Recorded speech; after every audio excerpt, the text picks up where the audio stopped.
देश विदेश वास्ते सारे सज्जणा मित्रां नूं विनोद शायर दी नमस्कार, सत श्री अकाल, सलाम, आदाब कबूल करो जी। ते जनाब अज मैं तुहाडे नाल मुखातब हो रहा एक मसले ते आ गलबात अज होएगी, क्योंकि तुसीं जानते ही हो, तुसीं मेरे गाणियां नूं बहुत प्यार दिता है और तुहानूं ये पता है कि ये गीत मैं लिखे हुए ने भी तू विछड़न विछड़न कर दी है, जो विछड़ेगी पता लग जाऊगा। वो मौसम वांगू बदल गए, असीं रुखा वांगू खड़े रहे, किन्ना तेरी याद ने सताया सज्जणा तेनू की दसीए।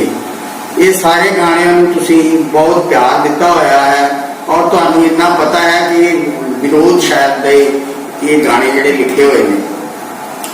तो ये ना पाकिस्तान दे विच कवालां ने मेरे गाणियां नूं तोड़ मरोड़ के उहदे विच जनाब SM सादिक साहब का नाम फिट करके उन्होंने रिकॉर्ड किया है, जो कि बहुत माड़ा रुझान है, क्योंकि किसी के गीत में तोड़ मरोड़ करनी, उहदे उत्ते अपना हक जताउणा, ये बड़ी माड़ी किरत है। और ये जरूर ये बारे तुसीं अपने विचार तुसीं देने ने सारे सज्जणा मित्रां ने, जिन्हें भी मेरे प्रशंसक ने, मेरे दोस्त मित्र ने, क्योंकि ये हक की लड़ाई है, क्योंकि किसी के लफ्जों के उत्ते अपना हक जताउणा है बड़ी माड़ी गल है।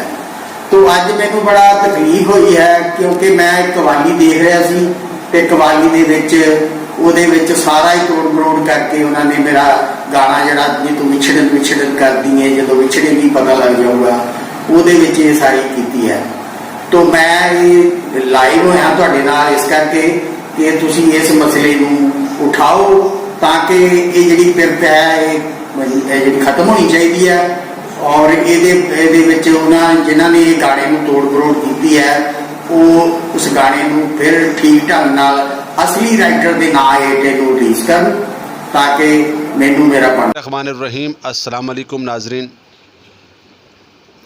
मैं हाँ तुहाडा अपना मेज़बान रिजवान कलंदरी और तुसां दे पे झोंक TV वसेब दी आवाज़। और दोस्तों अज मैं एक बड़ी खूबसूरत खबर गिन के आया जनाब। साडे इंडिया पंजाब दे खूबसूरत शायर विनोद साहिब, जिन्हां दे बहुत सारे सॉन्ग इंडिया और पाकिस्तान दे अंदर मकबूल होए, जिन्हां दा एक बड़ा खूबसूरत गीत है जदों विछड़न विछड़न कर दी, जदों विछड़ेंगी पता लग जाऊगा।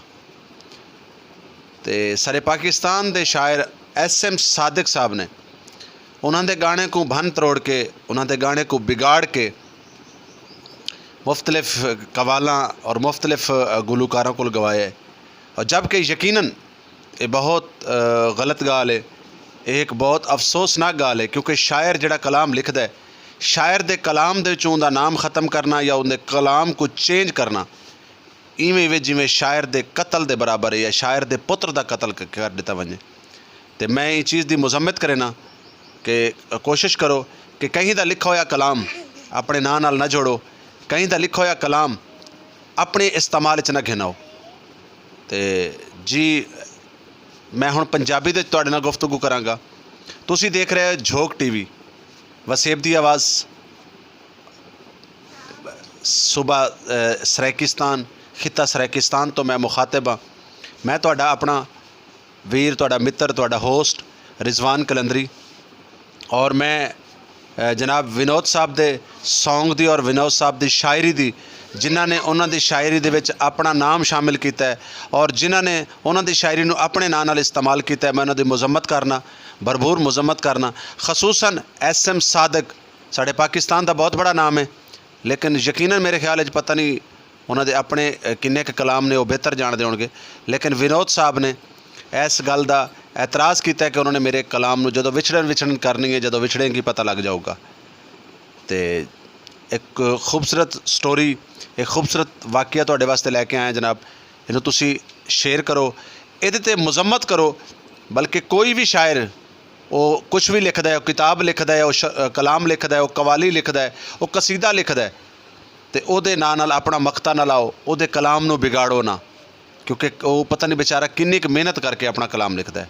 बहुत मेहरबानी, शुक्रिया, नवाजिश। तुहाडा अपना मेज़बान रिजवान कलंदरी पाकिस्तान तो, और तुसी देख रहे हो झोंक TV वसेब दी आवाज़।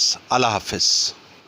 Hello guys, सब्सक्राइब करें मेरे इस चैनल को और पास में बेल के आइकन को दबाएं ताकि आपको मिल सके मेरी अपडेट्स सबसे पहले।